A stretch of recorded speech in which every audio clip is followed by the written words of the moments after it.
Bonsoir à tous, bienvenue à ce flash d'information. Le président de la République, Alassane Ouattara, a quitté le Canada où il a pris part au Fonds mondial sur le sida.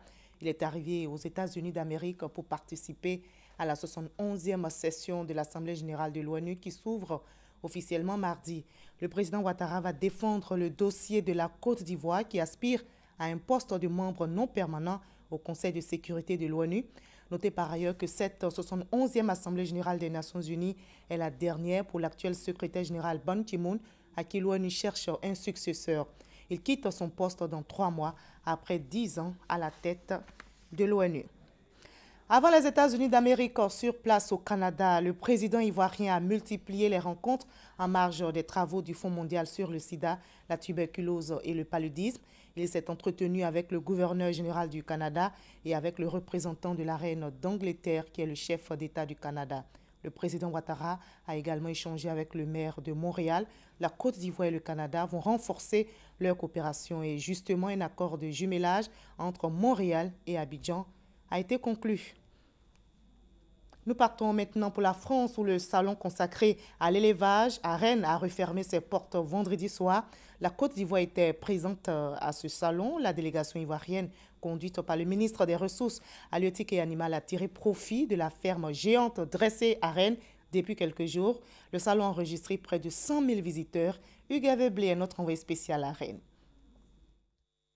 Admiratif devant les nouveautés technologiques du secteur de l'élevage et de l'agriculture, ces visiteurs du SPACE de Rennes sont ivoiriens.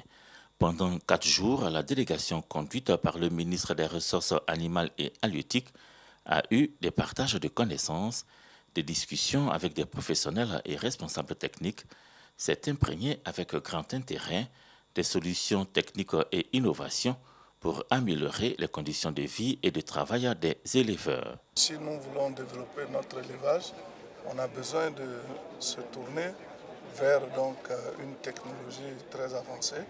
Et je crois que toutes ces machines que nous avons vues entrent dans cette perspective. La Côte d'Ivoire intéresse, la preuve avec les nombreuses actions de promotion visant la délégation ivoirienne. C'est un honneur, vous savez, recevoir le ministre, en plus, avoir la chance de lui expliquer les plus que nous avons, tout ce qui est éco-épandage, la valorisation des effluents. Si tout cela peut bénéficier aux éleveurs, aux agriculteurs de Côte d'Ivoire, ben voilà, ça me fait mon plaisir et j'espère que ça fera l'honneur. Autre endroit, autre manifestation d'intérêt pour le secteur de l'élevage en Côte d'Ivoire, Saint-Étienne-Gué de l'Ils, à 80 km de Rennes. Ici sont réunis des entrepreneurs dans le domaine agricole en région de Bretagne. Ils sont en rendez-vous avec le ministre Kobena Kwasi Adjoumani. Tous répondent à l'invitation du groupe Almix, groupe industriel qui vend des solutions aux algues à même de se substituer aux pesticides pour les plantes et aux antibiotiques pour animaux. Le SPACE 2016 referme ses portes. Il aura permis aux acteurs du monde de l'élevage de se projeter dans l'avenir pour vivre sereinement leur métier. Sur le continent africain, en République centrafricaine, un calme précaire règne aujourd'hui à Kaga-Bandoro, c'est dans le centre du pays, après les heurts de ces derniers jours qui ont fait au moins 10 morts et 2 blessés graves. Selon des témoins, ces heurts ont opposé avant-hier des ex-Séléka à des anti-Balaka dans le village de Ndomete, au sud de la localité. La MINUSCA, la force des Nations Unies dans le pays, est intervenue pour ramener le calme. Et en Somalie, la Somalie donc a été frappée par un attentat suicide. Un haut responsable militaire a été tué. Le responsable et ses gardes du corps ont péri donc aujourd'hui même à Mogadiscio. L'attaque a été revendiquée par les Chebabs somaliens affiliés à Al-Qaïda.